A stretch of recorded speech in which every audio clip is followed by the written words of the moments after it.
Check this out. Back at camp, one of my very close relatives comes in to join me for lunch. Hey, get out of my food. Look at it. That's my rice. Excuse me. My rice. This little macaque's obviously been humanized. He's probably a pet someone released into the jungle.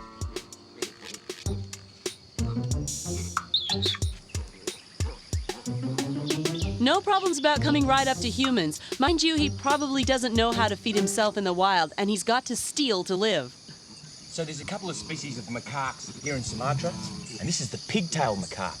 It's easy to see why they call him that. He's got this short, curly tail on his bottom. Noise, here, little buddy. Uh-oh, he's in trouble. These rangers at the training centre are trying to herd him into a cage so as they can get him way out into the bush where he's not going to have to rely on people. The trouble is, the macaque just gets really agitated and aggressive. He doesn't like this confrontational treatment at all. He's going to stand his ground, bare his teeth and fight. I got a better idea. A passive way would be just throw the food in and he should just walk in. Oh yeah, like the look of that food. He'll just find the door and in he'll go. They're very clever.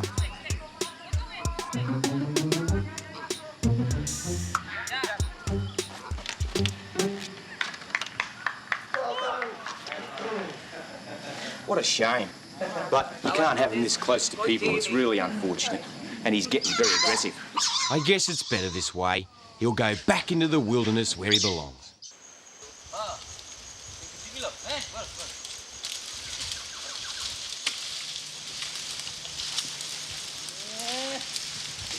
Here he comes. Look at that. Whack. Their trunk manipulation and tusks are really good at pulling down stuff and pushing over trees and undergrowth. Strong as an ox. In actual fact, throughout Asia, the elephant is used just like a tractor. They're kept in local villages and that, so if you need any scrub being cleared, any bush, any agriculture like pulling a plough, they'll go and see the local man with his tractor, which actually happens to be an elephant, and they'll employ him to work. So this elephant's now clearing scrub, pulling all these vines out, and he'll help to clear this whole area, probably for agriculture.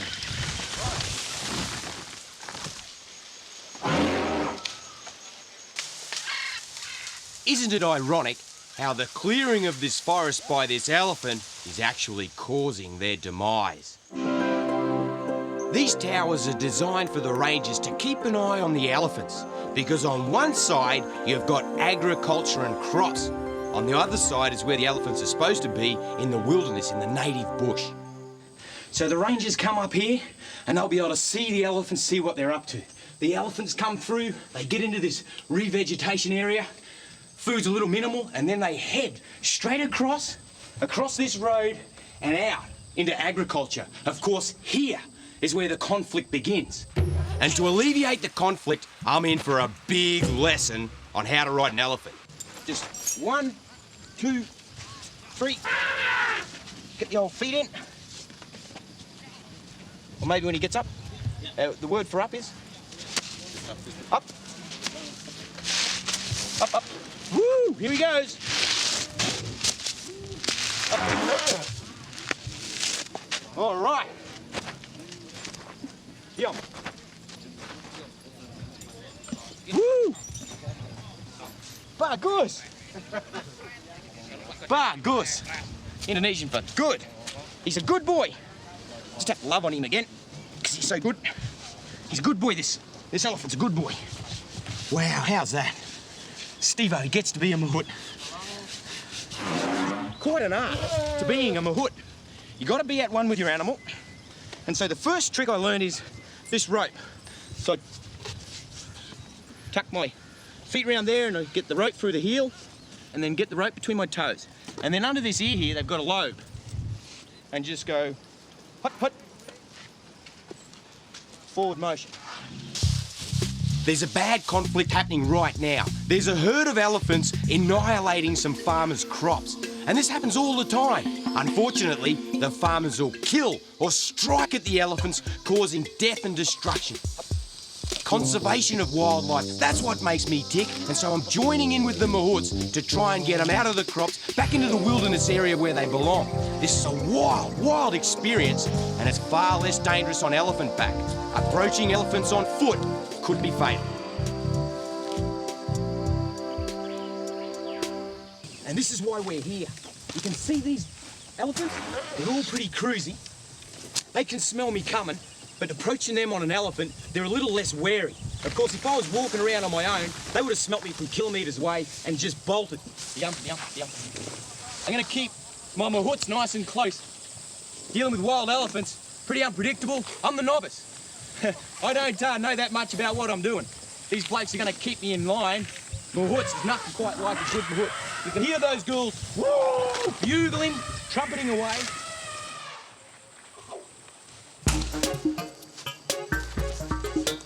Who's at him?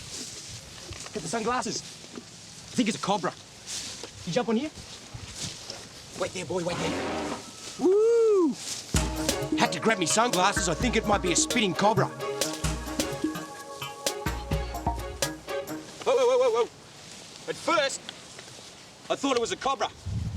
So the boy slipped me his sunglasses, but I'm safe enough to take them off. It's pretty bitey nonetheless. But I'm pretty sure, yep, it's a racer. You're all right, mate, you're all right. You're all right, you're all right. Settle down now. Yeah, it's a racer, which is non-venomous. They're a colubrid. They don't have any fangs. But as you can see, he's really irate, really grumpy, but I can understand that. He was just cruising around in the water, happy as a snake in the water, hunting for frogs and lizards. And then he heard the elephants come. Snakes haven't got any ears. You can't hear me. He can't. He can't hear me. I can shout all I like, but he can sense vibration. The vibration of the elephants stirred him up, so he's bolted into the water, and then I just had to wait until he came out and grabbed him. Now, he's taken a few launches at me. He'll bite me, no doubt about it. You're all right, mate. It's a quick death roll. But I'm in no danger, and I'm trying to be really gentle with him. I don't want to get bit. I really don't. But it's important that we take a good hard look at this snake, because when I first saw it, I was sure that it was a cobra. You're all right, buddy. You're all right now. He's all right now. He's all right now. You're all right now. You're all right. Settle down now. He's a beautiful specimen, and he's really settled down now. I'm just going to let him go on his way back into the water. Oh, here they are. Didn't need these after all. Terry Muckasee, Bunya. Check out the right trap. You know, mine shafts and caves are a favoured spot for rattlesnakes. Have a look at this tear. Wow, it's yellow! Well, you're heading back into your den, mate.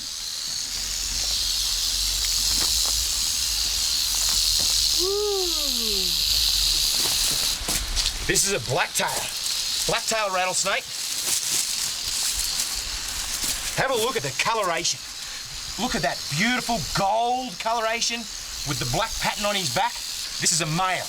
He's just sunning himself out in front of this mine shaft. Me, I find mine shafts more dangerous than rattlers.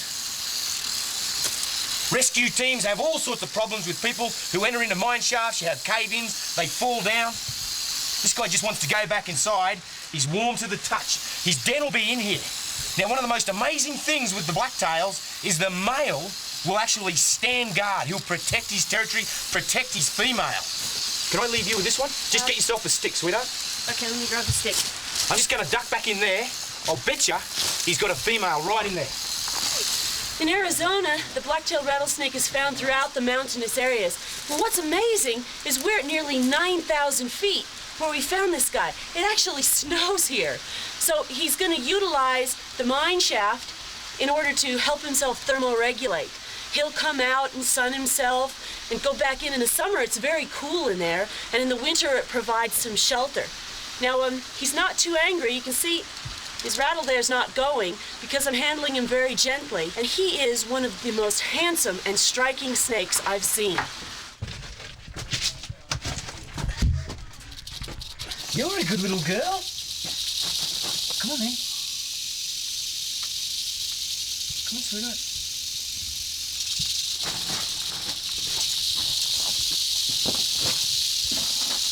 Just gorgeous.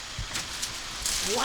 Here she is. I'm coming around this side. Okay, Let him go, mate. I'll just set him down. Just watch out, this girl is really fire. Okay. You see, I've just used a stick there to gently manipulate her out. Now, she's a bit more drab in coloration.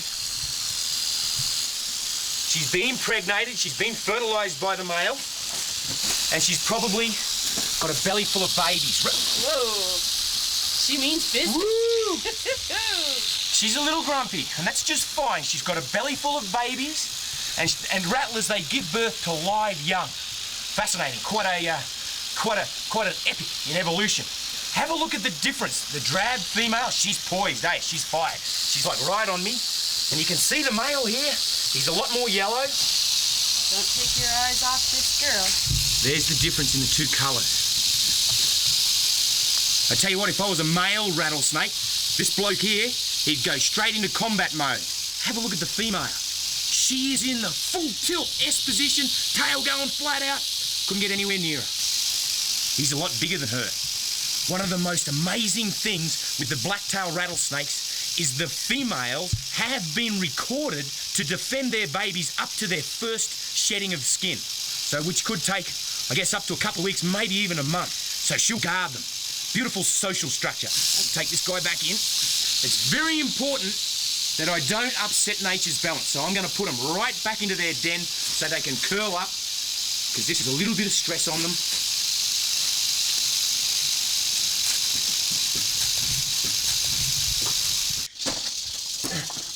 Here you go.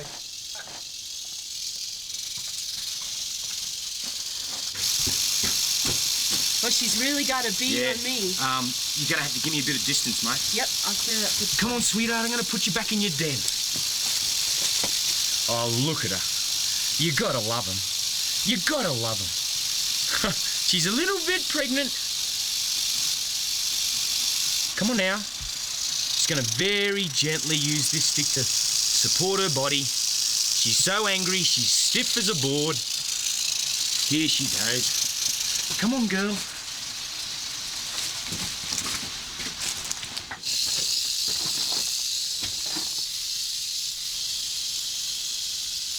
There you go, lovers. Oh!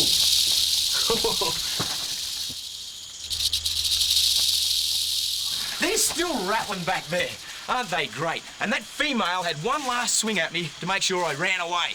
She's got a belly full of babies. Of course she's going to be a little bit grumpy, disturbing her back there. But the thing I'd really like to emphasise is that male, he was already trying to get away from us before he even got up to this mine shaft. Mine shafts are deadly. They're dangerous. Blacktail rattlesnakes are naturally quick to get out of humans' way. No danger. He will defend his territory and his girl against other male rattlesnakes only. We're heading south, traveling to Florida for an encounter with the legendary eastern diamondback, the biggest and heaviest rattlesnake of them all. Like everywhere we travel, we're watching out for wildlife. There's nothing worse than seeing magnificent wild animals losing their lives on the road. Oh, hey, little pygmy! Oh, you're a little pygmy rattlesnake! Look at him jerking around, and he's flat as a pancake. Let him all jerky and grumpy, and it's hot. It's pretty warm. Oh, you're all grumpy. Woo-hoo, look at him go. Quick, mate, you better get off the road. Go on, get off the road, hurry up. Quick.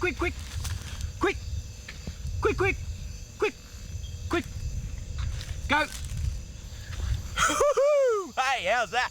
My first pygmy rescue.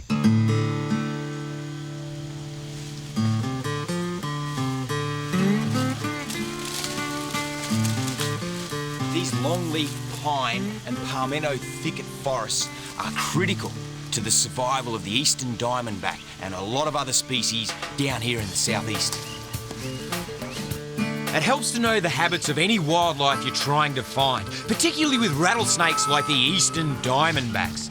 They've evolved to share the burrows of another animal, the gopher tortoise.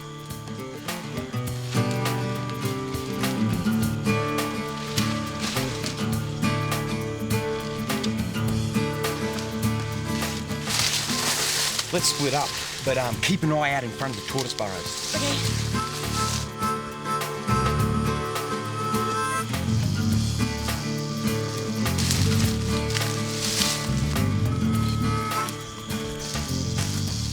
Oh, here we go. Here we go. Have a look at this little beauty. What a champion. You're all right, mate. You're all right. Here it is. The icon of rattlesnakes. Largest rattler in the world. Now, I need to get him onto some ground up there where I can deal with him. Come on, mate. You're all right. I'm just going to try and very gently persuade him to move off. Come on now. I can't get him as he is. He's all curled up in a strike position. Come on, buddy. There. Ooh. Come on, mate. I can't talk about you till you move off. Away you go. No. Whoa. Notice that strike over half the length of his body. Come on, mate. Getting curled up in these weeds here.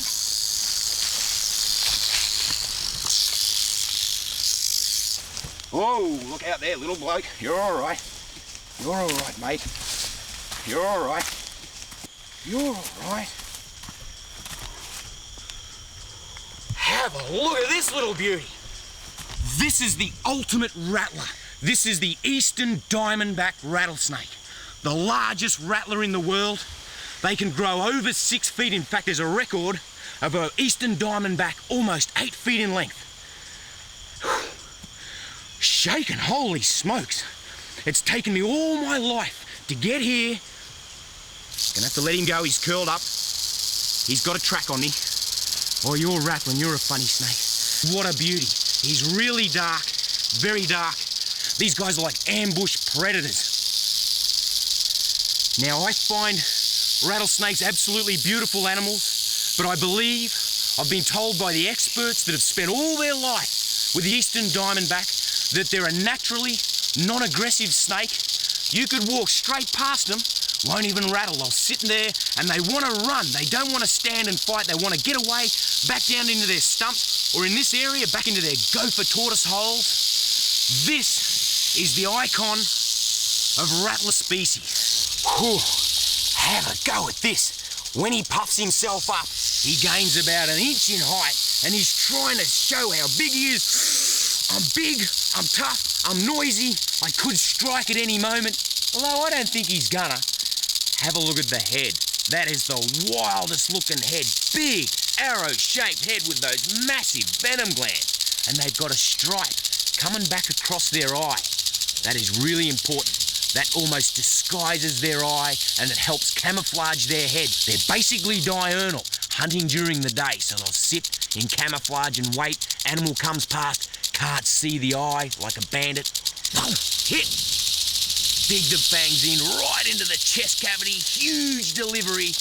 Animal goes a little bit, drops dead. They'll locate it with their sense of smell, their forked tongue, take it down. The wildest thing is the size of their fangs. In Australia, our snakes have got tiny little fangs like this. Rattlers have got huge, great, independent moving syringes. They're wild. When they hit, they'll go straight into the blood system. With an Australian snake, with an elapid, they'll just brush the surface and it goes into the lymph system. Ooh, he's getting cranky. He's puffing up. How's the way he sticks his tongue back over the top of his head? Woohoo! I can't believe it. Eastern diamondback rattlesnake. There you go, big fella. Woo! Well, I hope I've helped to boost an awareness and a little bit of love for North America's venomous snakes, particularly the rattlers. You beauty. This is Jackie Creek, and it's etched in history It was named after a traditional Aboriginal tracker who came up here with the early pioneers. They all perished, unfortunately, but the name Jackie Jackie has hung around for a long, long time. It's a brilliant estuarine environment with some of the finest mangroves in the world. We've got old-growth mangroves dating back hundreds of years. And the mangrove mud is some of the tackiest I've ever come across. Of course, there's a whole host of species that live here, and I'm hoping to see a few of them. I know there's pigs around. Suey's nose is starting to sniff the air.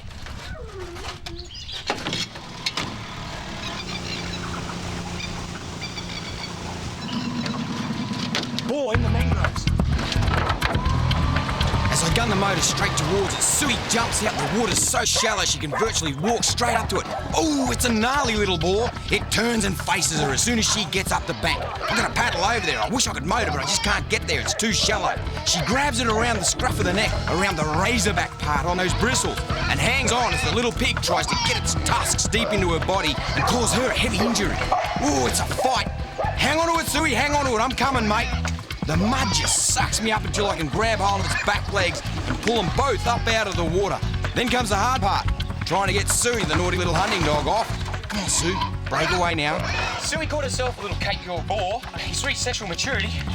They're tough little devils, by crikey, they're tough. And he's just starting to grow his tusks there now. Anyway, now what I've got to do is try and grab hold of Suey and let this pig go. Sue, come over here, Sue. Come here. Over here. Sit there. Okay. Yep. Wait a minute, Sue. Get out of it. Try and bite my dog. Go. Wait there, Sue. Go, pig. Suey, wait.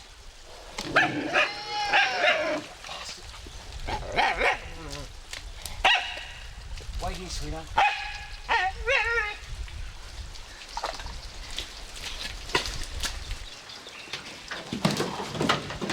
Oh.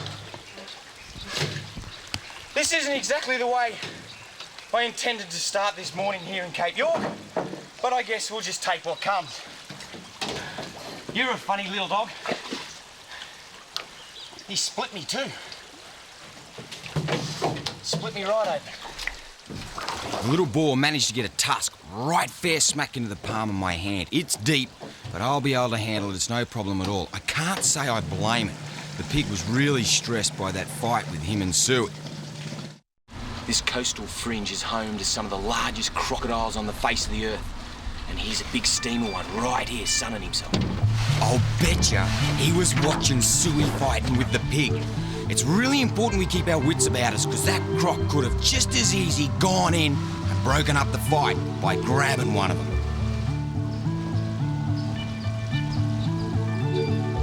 I saw something move up in these mangroves. They're old-growth mangroves, which is a favourite haunt for... Yep, there it is. It's a mangrove monitor.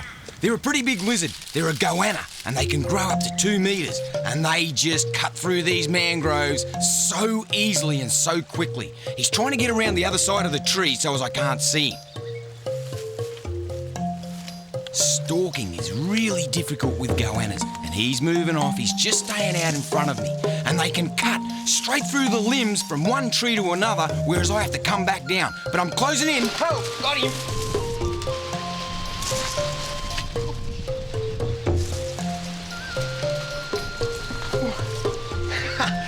Woo! I just love mangrove monitors. Have a look at this. Have a look at this. Have a look at this little cutie. Well, hasn't this been an effort? Isn't she cute as a little bug? She's a girl, she's got a cute little bottom too, look at her. And she's black as the ace of spades with these bright yellow spots. Look at her spots. And so when she goes into this mangrove, she just blends in. The ultimate camouflage. These guys can run through the trees quick as grease lightning. They can dive into the water, swim like a crocodile underneath the water, come up, ooh, there's a boat, come and dive down, bolt away. And they can do that with this laterally compressed tail. Look at that. Flat as an oar. Flat as. She's very cute. She's a very cute little girl. Look at her. Oh man, their claws are sharp. Even while I'm talking to you, look at this. She's just scratching me. Her claws are needle sharp, and that enables them to bolt through these mangroves like I've never seen before. They are one of the hardest goanna species in the world to catch. Really, really difficult. And given how harsh and hostile this terrain is, I tell you what, it is just such an honour to catch one. Absolute honour. You know what amazes me is these are one of the finest goannas in the world, bar none. If they feel in danger by a predator, they'll jump down into the water. And of course, the crocodile will eat these. And so what they'll do is they'll come out onto these low branches and they'll bask during the day, just out of range of crocodiles, about 6 feet above water level where the crocs wouldn't even see them, let alone come up and grab them. Really acute sense of sight. She can see me coming from 200-300 metres away, and they can spot the slightest movement in and around these mangroves, like a little crab or an insect. They'll grab it. They love to eat snakes and skinks. They'll also eat rodents. That forked tongue also enables them to locate via their sense of smell. They have got good teeth, really good teeth. I have been bitten. I had this female one day and she bit me on the finger and she sliced me open. Their teeth are very similar to tiger sharks. Long and sharp, designed to lacerate. So even if they find a carcass of an animal that's quite big, they'll actually be able to whoosh, slice a piece off because they've got needle sharp teeth. Isn't she cute? Isn't she just darling? She's gorgeous. Well, I'm gonna let her go because the sandflies are starting to carve me up. I'd sooner get bitten by a crocodile. Whoa. Okay, sweetheart, put you back in your tree. Just gotta let her go here. Here you go, sweetheart. Look how quiet she is. To get the total orangutan experience, I reckon I've got to get right up there, 60, maybe 70 feet up, into the canopy, right into their habitat. That's the way to see the orangs, but I tell you what, one slip up could be fatal. If I come unglued from up here, it's a one-way trip, and there's no hospitals in the highlands of Sumatra. Steve's about to experience something that's only been done by a handful of people, a close-up look at the behavior of orangutans in the nest. These amazing animals need a good reason to come down to ground level. This is where their food is, and it's where they're safest. I honestly don't know how Tarzan ever did this. Hey, look! Down here. Have a look at this little one. I tell you what, I'm gonna have really good foot and hand placement. It's easy for their orangs. It's like they've got 4 sets of hands. I've only got 2, and they love to play with their food, just like a little baby human. We love playing with our food. I'm 70 foot plus, up in the trees, in the canopy with this orang, and it's beckoning me to play with it. Come on, come swing through the trees. Can you hear that? Sounds like danger to me. The orang's like, what? Sounds like something's breaking.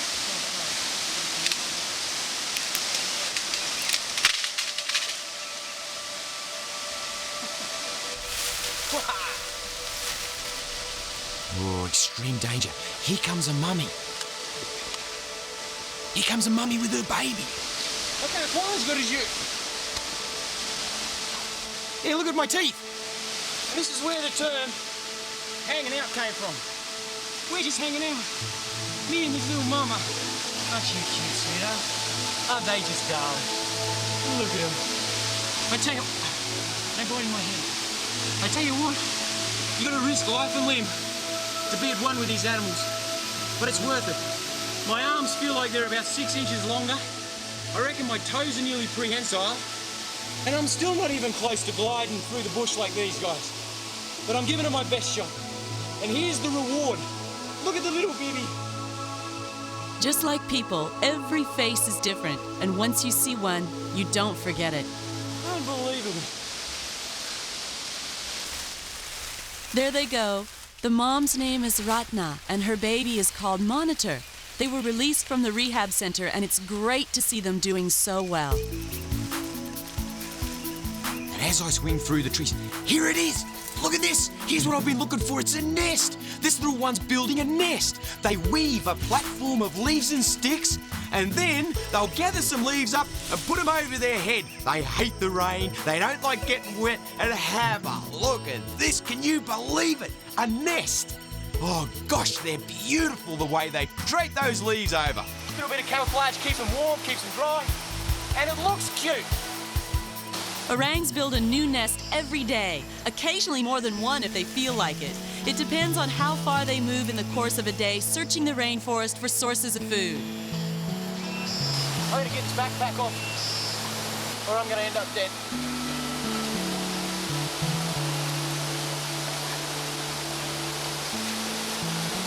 Let's picnic up.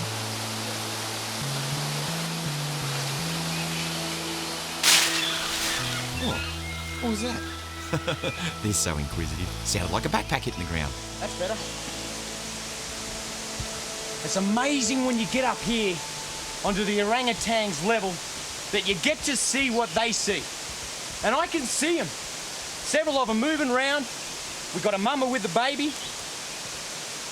Little juvenile, probably 5 or 6 years of age, round the corner there. Just weaned off its mama. And this one with the leaves on his head. Looking really cute.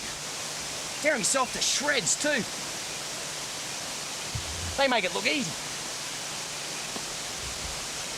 They use their nests for sleeping, mating, playing, and sometimes for just lazing around in the middle of the day.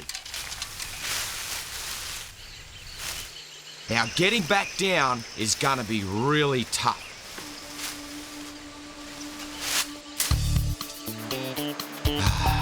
Back onto firm ground. This is where us humans belong, back down here.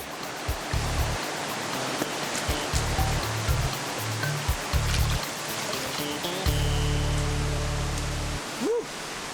That's a bit refreshing. And this water's great. Keeps the people over there and the orangs in the national park. Because the orangs don't often cross the water. Some of the younger ones are quite inquisitive about the water, but rarely, if ever, will they enter into it and try and cross these rapids.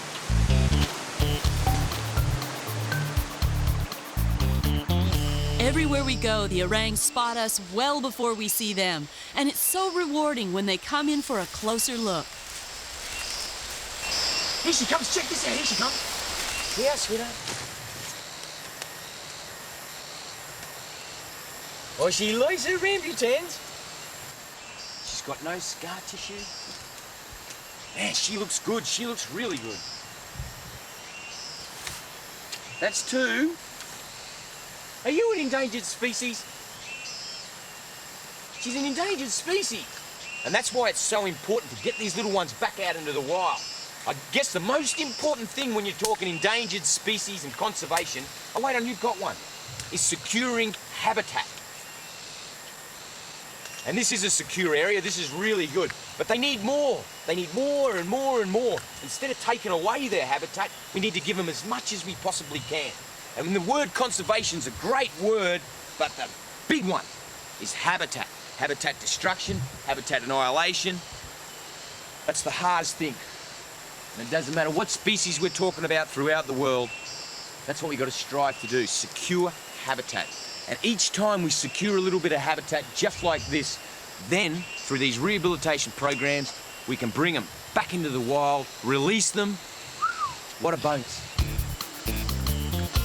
And the thing with these rambutans is they're a great food source because the orangs... Hey, she's dropping them on us. Because the orangs will actually find them out in the wild. So we're teaching them to get their own food source. And these are nice ripe ones. When they go red, they're nice and succulent. Hey! She's dropping them right on us. You're a naughty girl. Don't you love it? Here we go, come in.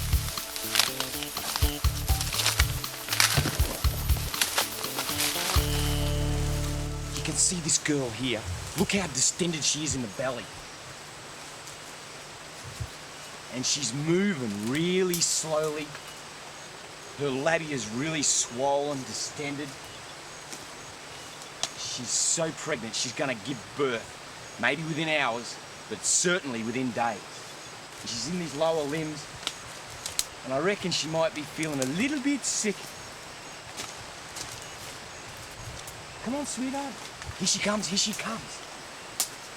Hey, girl. You want something? I got something for her. Hang on a minute, I've got something. Hey, sweetheart. She's a little bit pregnant, this girl. There's a orangutan. Have a look at her tummy. See how distended she is there? She's got a big full tummy. And she's very swollen down there. She's only hours away, I reckon. Oh, you want another one, sweetheart? There you go. Yummy rambutans with a pregnant mama. Her breasts are starting to enlarge. Woo! This is it, hey? Pregnant. She's probably feeling a little bit crook, just a little bit off colour. But her eyes are very bright. She's just a bit tired and slow, really slow moving. And she won't be eating too much. This is just a bit of a treat for her. Look at you, girl. Isn't she just darling? Absolutely darling. Look at her big, big tummy. Oh, how's that? How's that? I can feel the little baby moving in her tummy. It's rattling around. You got it rattling around in there. Is this your first baby? It's confusing when it's your first baby, isn't it? She's like, I'm a little bit sick. Wow, that's incredible. Yeah, then, mate. I can't quite see them as good as that. I think I got it. Here comes the little seed. Spit it out. There's a girl. Orangs make the best mothers. They just make the best. Where are you going to have your little baby? It's amazing how out here in the wilderness, you just give birth in the trees and it all comes instinctively to you. However, this female was unknowingly educated by her mother on how to raise an infant, how to raise a juvenile, and perhaps even saw the processes of mating, the rituals, the combat, the big plate heads, everything that goes with it. I'm going to get her some more rambutans because she's loving them. Wait here, sweetheart.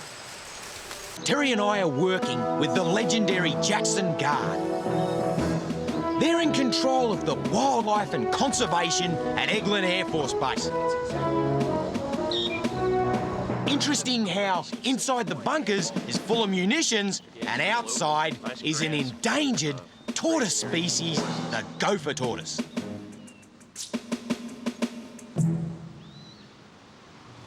There's one there, Steve. The Jackson Guard monitors all the wildlife on the base, including this beautiful girl. Have a look at this one. Look at it, just sitting in the sun, and she's got a marker system on her so as they can keep a check on their tortoises, make sure that they're doing well, conduct scientific research, and of course this is very important because they have to understand exactly how these tortoises are coping, the vegetation, make sure it's a good food source, and it's really interesting. All the way around me you can see the blades of grass. This is what she's been feeding on. Look at it, just sitting in the sun. She's got to be careful. There are predators around here like raccoons and coyotes, which would kill her and eat her. She doesn't realise there's a big fence around her because this is the ammunition storage site. But it's instinctive for her to feel threatened by my presence. In case I was a coyote, I would make a meal of her. Well, we'll let this girl go about her business. She'll bolt back down to that hole. Eglin has the strongest gopher tortoise population I've ever seen. And their holes, their burrows, are very important for dozens of different species, including one of my favourites, the eastern diamondback rattlesnake. They love to live in these burrows. The beauty of Eglin is it's such a well-managed wildlife hotspot that it lends itself to relocation of animals that get too close to civilization. She's pretty quiet, really. Yeah. Have a look at this little furry. Male or female, you reckon, mate?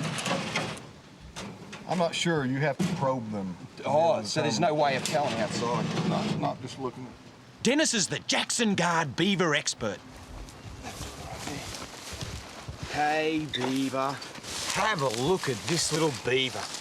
Beaver are one of my favourite mammal species. All-time favourites. Now, this is a wild beaver, and Dennis had to catch him. Got in too close to civilization. Was going to have a rather nasty run-in with some cars and vehicles. And so we've brought him back out into a wilderness area where he'll never run into conflict with people and vehicles ever again. This beaver would have a big enough bite to remove a rather large section of my bone in one single bite. They're a very powerful animal. So I'm going to have to very gently try and manipulate him and get him out without getting tagged, which is going to be interesting because they're really strong. Very, very strong.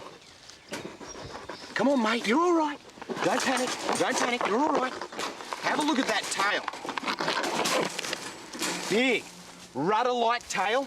They've got little ears that they tuck back into their head. They've got beautiful little eyes. You can see the webbing on his back feet there. Check out that webbing. Great web feet. You're all right, mate. You're all right. Let him roll over. Settle down. He's really eager to go straight back. Oh, all right, all right.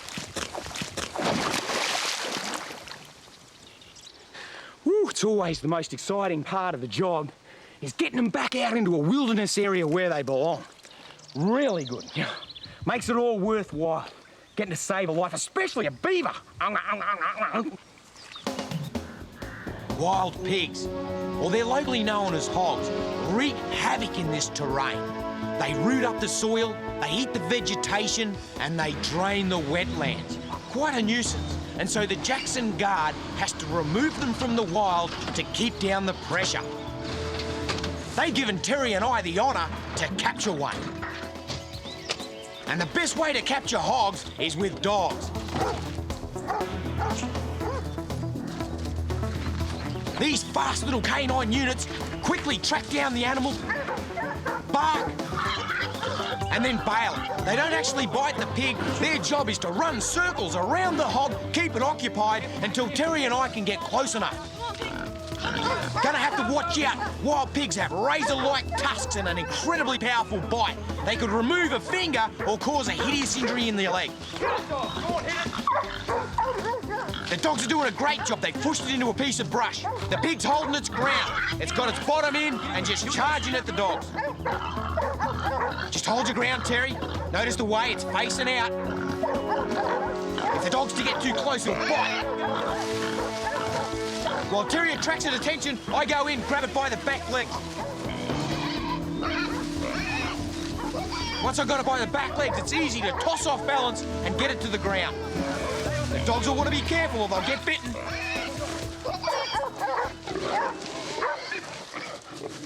Yeah, I got him. Good girl. Hey, the dog's all right? Oh, great. Woo! You're all right. Get those back legs up, sweetheart. In Australia, in the United States, and other countries throughout the world, the pig has caused a lot of damage.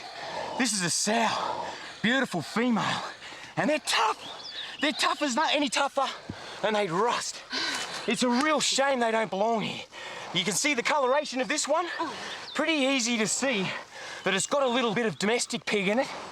And I love pigs. I am very passionate about them. Really unfortunate they don't live here. All right, let's pick her up and get her in the truck. Okay. You all right, All sweetheart? animal life is valuable, but it's critically important to protect the endangered species in this area. And the hogs are absolutely destroying a vast amount of acreage. So removing this girl will make sure that she doesn't have piglets, which will continue the cycle.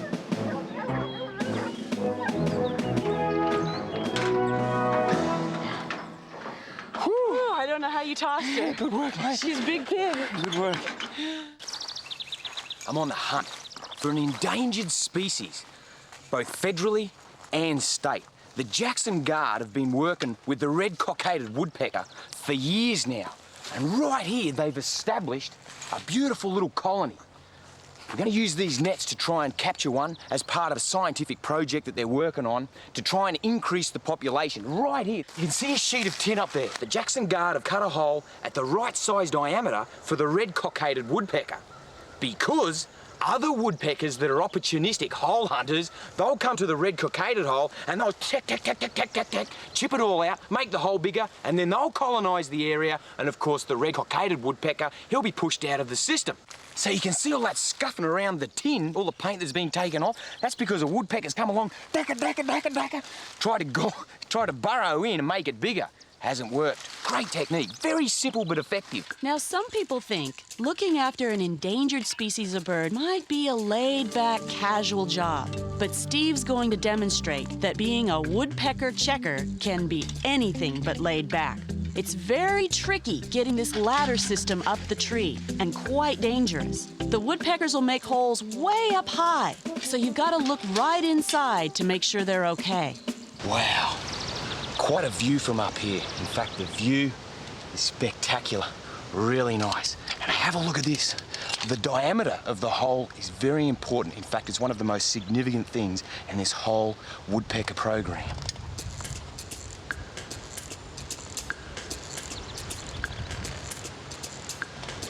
You can see there's even feathers right at the entrance, which tells me this is an active hole. So with any luck, as the sun starts to go down, we'll get a couple of woodpeckers coming in. Once they excavate into the tree, then they use the heart of the tree to dig their nesting chamber. Whew, time to go down. Now that the sun is starting to set, we're going to have to get ready because the woodpeckers are going to be coming back for the evening. At night, they nest in their little hollows. So we'll have to be really quiet and get in position so that when they come in, we can catch them. And after we net them, we'll check their bands. You'd go ahead and get on down the road. It's just a waiting game from here. I think I hear them off to the west of us. Okay, we're out of here. I'm staying right here. They'll never see.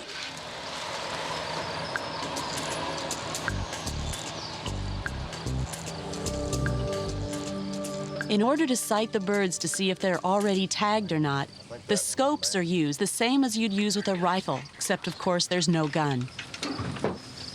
Okay, they've got to be real stealthy now. Sneak up to the tree, get the net, and not tip off the woodpecker. The net will go up and perfectly cover the hole in the tree. The woodpecker's gone inside to roost for the night. Now, it's up to Bruce to get the woodpecker to come out. So the tapping will annoy him a little bit, and the sound is of another woodpecker. Hopefully he'll fly out into the net and will be safely captured. Yes! They've got him! Perfect catch. Now he's gently lowered down to the ground and removed from the net. Get the net out of here and we'll get this woodpecker banded. Coach Whip! Hey, check this out. Look at the way he's rattling his tail. Oh, look at him opening his mouth up. Look at that. Come here, mate. Hey, you're all right. Oh, look at him. Woo! He's got his mouth way open.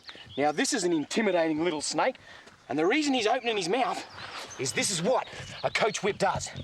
When he's confronted by a predator, he'll open his mouth and he'll strike repeatedly right at the face of the predator. So if a black bear or a coyote has a go at him, he'll open his mouth, strike. Look at him. He's got his mouth open, full tilt. What a beautiful animal. He's got a real dark-coloured head. And he means business, there's no doubt about it. If I get too close, he'll hang one right on me. Now, I don't know what you're doing on the road there, young fella, but it's a bit of a mistake.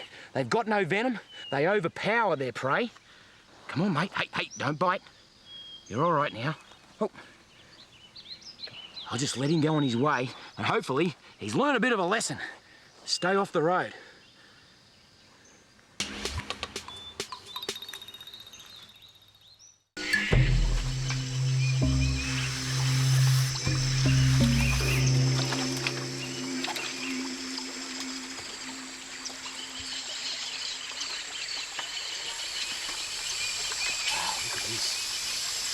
This is a white-lipped python. Pretty obvious. Whoa, you're all right. No biting now. Pretty obvious why they call him a white-lipped python. You can see its lips Got those beautiful white scales. Well, you're gonna buy it, aren't you? It's a little bit grumpy, understandable. It's having a nice leisurely hunt through these mossy rocks, and I disturbed her. Oh. I'm sorry, sweetheart. I can't say I blame her. She's really angry. She was just having a nice leisurely hunt, and I've come and disturbed her. Have a look at that beautiful gold coloration along the side of their body. And like all pythons, she's a constrictor. These white-lipped pythons are notoriously aggressive, and I don't want to get her too upset, so I'm just going to let her go on her way. There you go, sweetheart.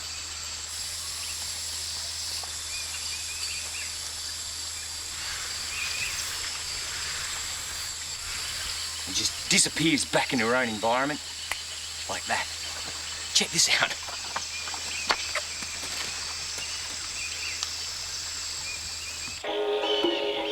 Steve's continuing to follow the crystal clear streams up towards the foothills of the highlands.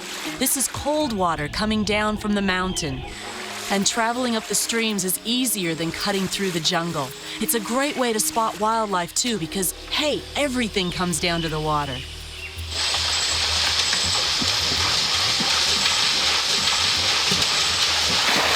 Hey. You're all right, mate. You're all right. Whoa! Tree snake. Look at the way he's puffing his throat out. He's all aggro. He's going to bite me right on the face.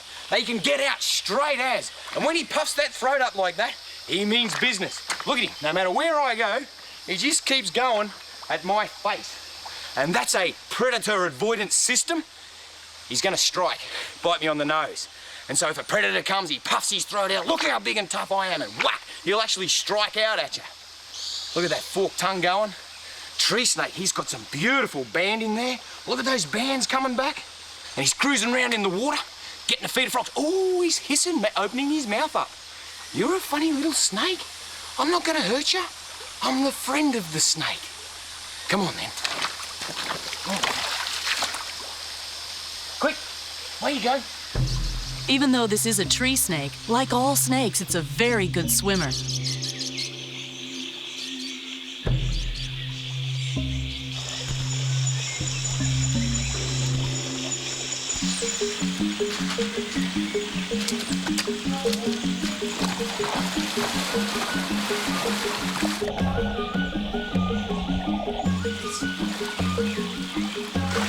So there's two species of crocodile, and this is a New Guinea crocodile. They're predominantly found in fresh water, but they can actually go down into the coastal areas into brackish water, and occasionally they'll enter saltwater.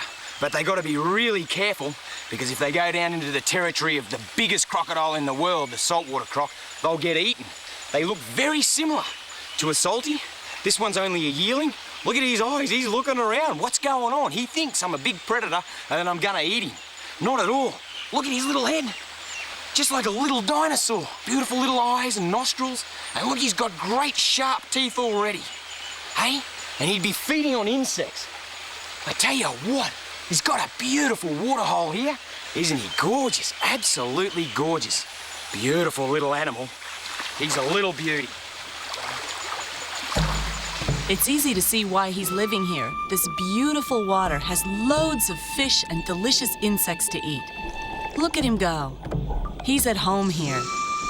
And it's so hot in this climate, the humidity must be 100%, so Steve takes the opportunity to cool off as well. And what a fantastic experience, swimming with a crocodile.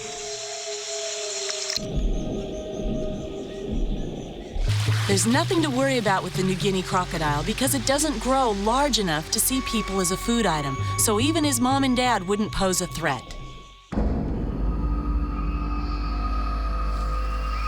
Life was pretty easy in the jungle, but now Steve's climbed up to the highlands. Well, that's only a few thousand feet. You can see the lowlands river meandering right back down into the mangroves. Oh boy. Now, I've got to go right over the top of those. I've climbed to just over 4,000 feet and the air's starting to thin out and it's hard yakka climbing up and down these mountains. They're as steep as.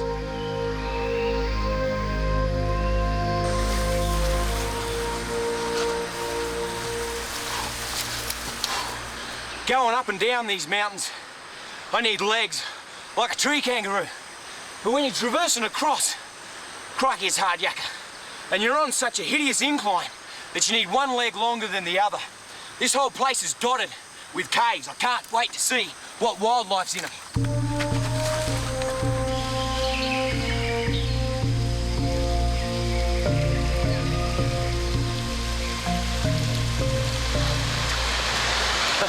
You're looking at 168 inches of water. What's that, like 14 feet of water annually? That's around 4 meters. And this is limestone. Right behind me is a fault line. And this is a fracture. And of course it's always moving. And where you get water coming down through the cracks, it dissolves the limestone, creating beautiful cave systems. Right in behind that waterfall is one of those caves.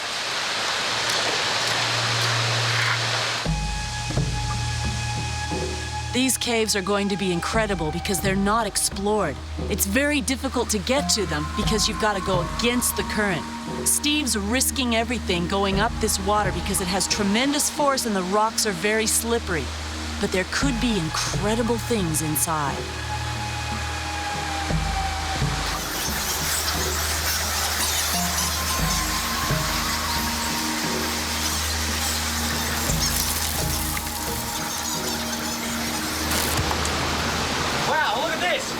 You can see all these bats zipping around. They're actually feeding right now. Going out the cave. Look at them behind me. Look at that. Woo! It's a combination of bats and swiftlets.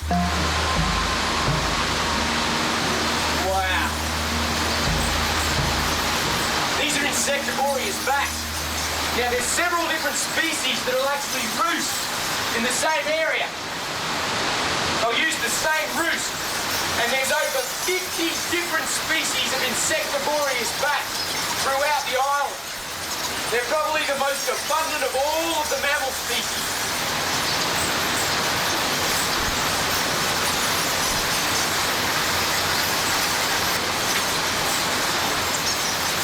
Come here, little fella.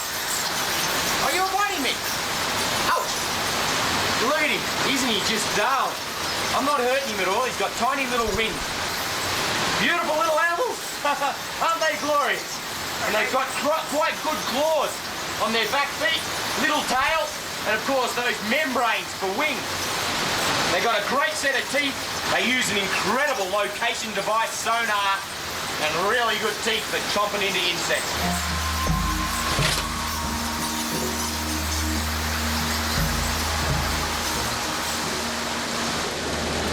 All around the walls of the caves, almost over vertical, are the swiftlet nests. And so when Mum and Dad go out to feed on insects, they leave their chicks. They only leave them for a short period of time. They don't want them to cool down. However, it is quite warm in here. And then they'll come back with a beak full of insects and they'll tease the little baby chick and she'll open her mouth and in they'll go. It's a whole combination of eggs, little pinky chicks, and just feathers.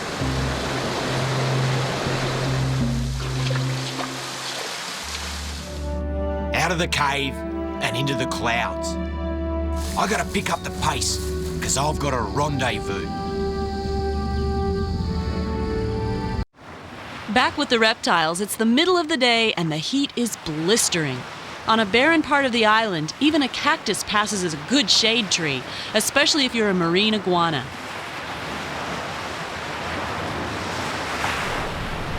Easily one of the most spectacular marine reptiles in the entire world would be these marine iguanas of the Galapagos Island. They are so placid, so laid back, nothing worries them. They're under the shade of this opuntia, not even bothered by me. They're just waiting for the temperature to get just perfect and then they'll head down to the water for a feed on algae. They are beautiful, absolutely beautiful. It is one of the phenomena of the entire world to be able to get this close to any reptile and he's not taking any notice of me whatsoever. They just don't care.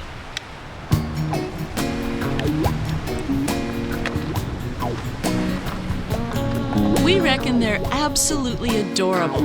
Unlike Charles Darwin, who was a bit insulting when he described them as a hideous-looking creature that was stupid and sluggish, we think they're one of the greatest reptiles on Earth. They've evolved the most efficient salt glands of any reptile. When there's too much salt stored up, they open a set of ducts to their nostrils and snort it straight out. Marine iguanas have two different feeding methods depending on their size. The smaller ones take up positions right on the water's edge and they feed on the algae that's exposed by the low tide. If they went swimming, they could lose too much body heat and not have enough warmth to get back by sunset. The bigger, more mature iguanas have enough body weight to withstand a fair time in the water. They can dive down to where the algae grows best and eat their fill before they get too cold.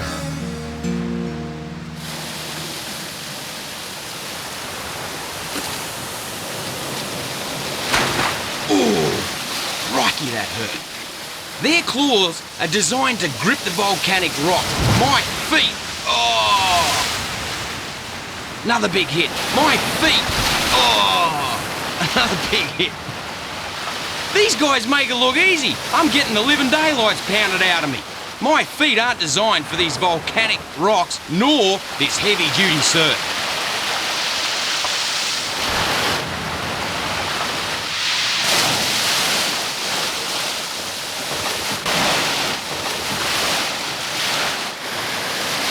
Oh, they handle it easy. I gotta get out of here. I'm getting bashed.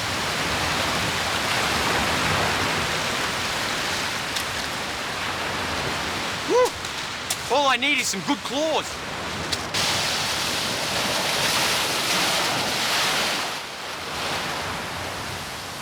Whoa, it's hard on the gear. I don't know how they do it. The iguanas swim like a crocodile. A few lazy tail movements and they glide through the water. Truly a legend of the Galapagos, and just one of the fabulous creatures we found on our search for the relatives of Harriet.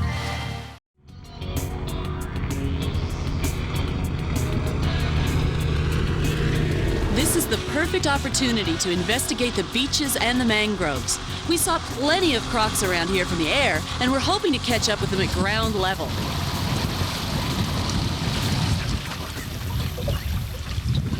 Here's where the beach meets the mangroves. This is a really hot spot for all species of wildlife, particularly crocodiles. It's like a halfway zone from the ocean into the estuaries. You can see all this young mangrove growth behind me. When the tide comes in, it's a haven for crocodiles just to sit in there and snap at all the fish. A huge number of fish and crustaceans spend the early parts of their lives in the twisted tangle of roots. There is so much prey of every size that mangroves make the perfect home for baby and juvenile crocodiles.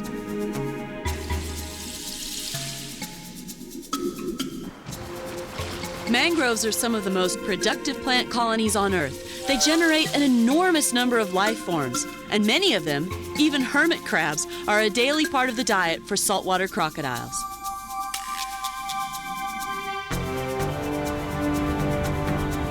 These tropical mangroves are full of crocs, but when we approach, their first instinct is to disappear. Unlike the open ocean, this is their home territory, and that makes it almost impossible to get close in a powerboat. Sue's been in plenty of croc territory before, and she's on the lookout too.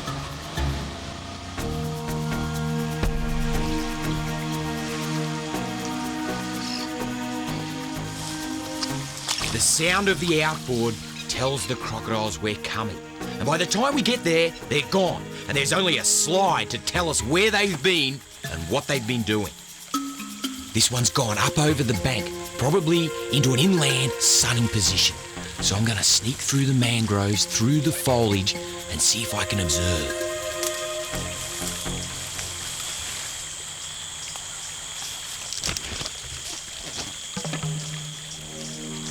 And there he is. It's a real beauty. That mouth gaping is part of how they regulate their body temperature. They cool their brain by letting moisture evaporate from the mouth while warming the rest of their body in the heat of the sun. Like dogs pant, elephants flap their ears, crocodiles open their mouths to thermoregulate.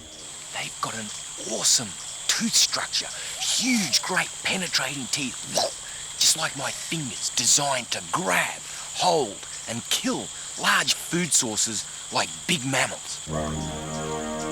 And check out those teeth. Crocodile's bite is awesome. One of the most powerful forces in the animal kingdom. They sink those teeth deep into their prey and then head shake, literally tearing it apart. And the jaw pressure, incredible, 3,000 pounds per square inch back in the jaws. At the tooth tips, whew, that'd be mind-blowing how much pressure they'd have.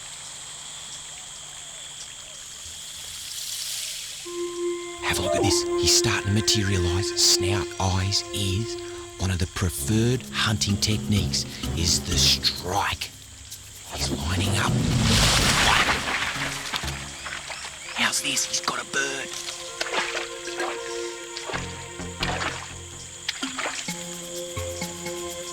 Oh, he's going into a back arch. He's threatening other crocodiles. They take in a big breath of air and puff themselves up, exposing their back and all those big armour plates along their back, and they're showing, look how big I am, look how big I am. Check out the size of my back. And that's very intimidating. It's a threatening posture to other crocodiles or anything that they don't want in their territory. When we see one of these giant reptiles emerge from the murky waters, we're looking at just how it was more than 200 million years ago. Their crocodilian ancestors had almost exactly the same shape, the same sort of armored skin, and you can easily believe the evidence they used to eat dinosaurs for breakfast. Small ones, but dinosaurs just the same. And if anything attacked them, they had to be mighty powerful just to break through the skin. Like all reptiles, the saltwater crocodile is an egg layer. And like sea turtles, they go into a trance during the laying process.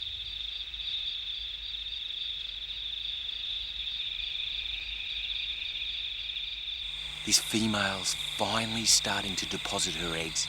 Once she's laid a few eggs, it's then that we'll be safe enough that we can move in a little closer. Because then she won't even be aware of our presence.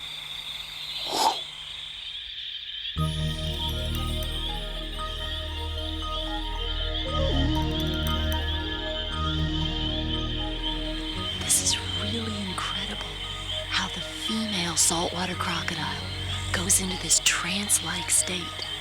Her whole entire reason for existing is to reproduce and lay these eggs. She's not even aware of our lights or our presence and won't be disturbed until she's done this all-important job of propagating her species. The nesting goes on for hours, and she can lay up to 70 eggs at a time in a spot she's chosen to stay dry through the wet season. If they're submerged, the embryos will die in the shell. At the end of the laying, she moves those massive legs in an incredibly delicate way to cover the eggs with vegetation. The heat given out by the rotting vegetation incubates the eggs until it's time to hatch 90 days later. It's amazing how such a big creature can be so gentle.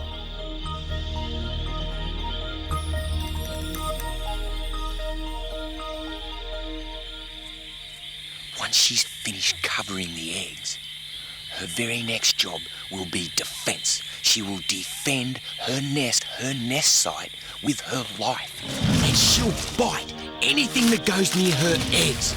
She's beautiful. She's just a mummy dinosaur defending her babies. Komodo dragons aren't the only wildlife on the islands, but everything else that lives here is fair game for them, unless they use the buildings and keep out of sight.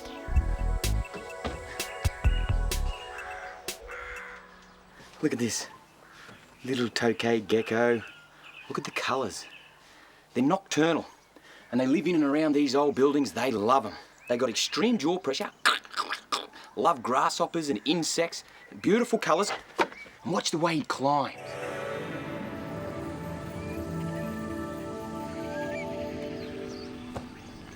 Sunrise in the islands is always a classic time. All of the nocturnal animals, the deer and the buffalo, they start to seek refuge. They don't want to be out and about and in an area where they could get ambushed by a Komodo.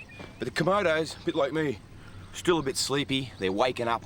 They'll be just starting to emerge from their holes.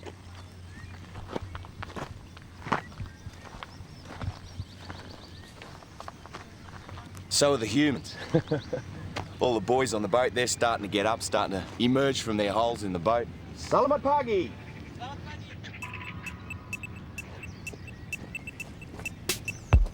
Here we go.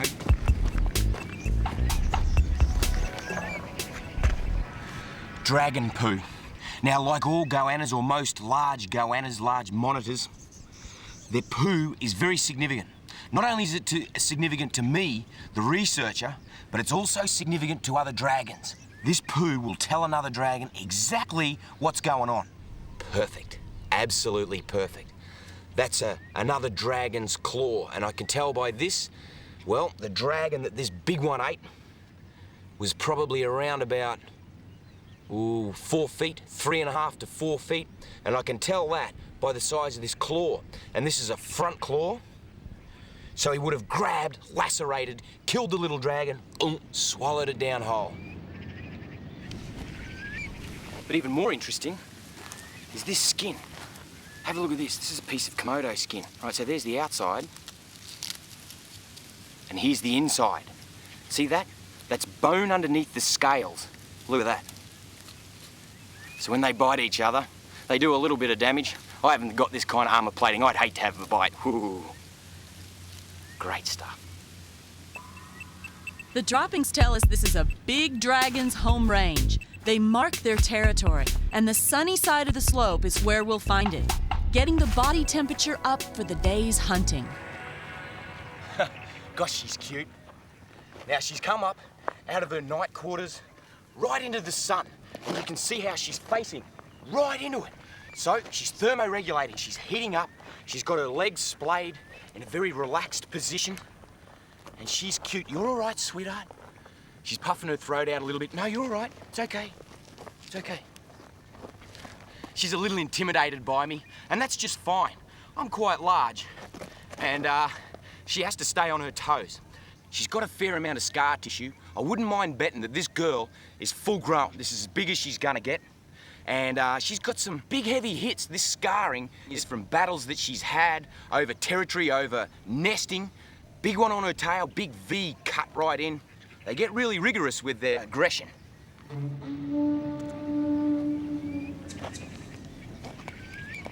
Steve spots another one, big male this time, and these lizards are extremely intelligent, one of the smartest reptiles on the planet.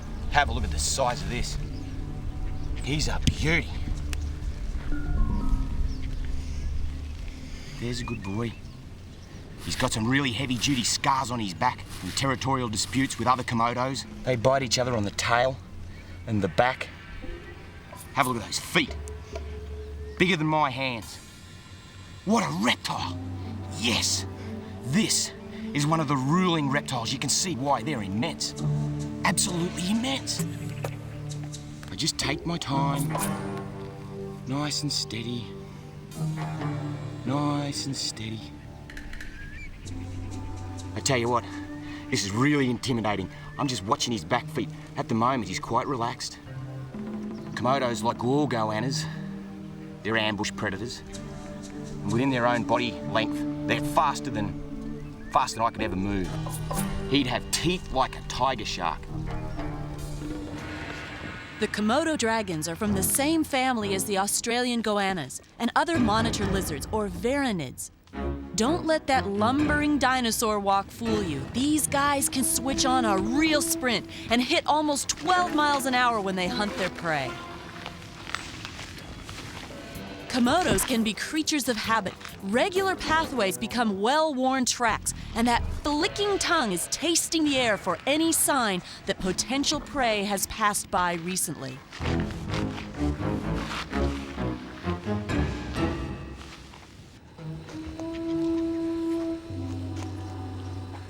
He's located something in this grass.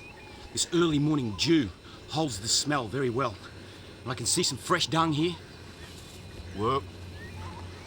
You can see this fresh dung. Whoa, danger. His tail's curled. He's ready to whip me. Hey, mate. Just got to look. This is a body posture, which means back off, or I'll belt you with this tail. Right, so a brief pause in the shade. Keep his body temperature regulated. And away he goes again. He's on the hunt. He's moving his head side to side, tasting the air to locate the direction of any food, and he's keeping a very careful eye on Steve. Dealing with these big lizards is something I've wanted to do all my life, and here I am, right amongst them. But I'm being very careful. No mistakes. Because at 9 feet, he'd have the capacity to bring me down. If you can imagine, these guys kill and consume buffalo, deer, wild pigs. But luckily, we're not on the food list. We're not on the menu. Ooh, he just hissed it. The hiss is a warning, and that mouth is full of curved, serrated teeth, designed like razor blades for grasping and cutting. Their bite is similar to a shark, capable of slicing through tough hide. I'm in no danger. He's relaxed. What a head! Like a dinosaur. Those ears, slits behind the head, very good sense of hearing. And the eyes, really good at picking up any movement in the savannah. They've got big nostrils to suck in a lungful of air. And you can see that saliva, the drool that dribbles out of their mouth. It contains bacteria. Even when they bite an animal, if that saliva gets in, it will cause death. He's sensing the air with his forked tongue as he strides back into the bush. Steve follows him, but at a safe distance. The Komodo's body language is saying, "Stay away from me." There's that curled tail ready to snap out with incredible force. They use it for defending themselves or their territory. And there in the grass, Steve spots another reptile. Got him. He's gonna bite me. No biting. This is a tree snake. And I have to be really gentle because he is so slender. And he's gonna bite, no doubt about it. Have a look at that. For one of the most beautiful snakes that you've ever seen. This is what I call the golden tree snake. And they are fast, really fast. They are so fast that I'm running through the savannah and can't catch up with them. Really quick. And they're predominantly lizard feeders. They cruise around, searching the savannah with that forked tongue. Licking, tasting the air. He's tasting my breath right now. As soon as they locate a lizard, whack, grab it, boom, swallow it down alive. They're non-venomous, but he wanted to bite me, which is his only form of defense. And smell that? That is the other form of defense. Down here, at his cloaca, he is exuding an odor that stinks. It's very pungent. And of course, there's a lot of predators around here. Absolutely everything would eat this little snake. And if he lets go that pungent odor, the animal, that stinks, and it gives him enough time to give him the slip. Wow, they are sleek, really sleek. Okay, let him go in this bush here. You watch this. There you go, mate.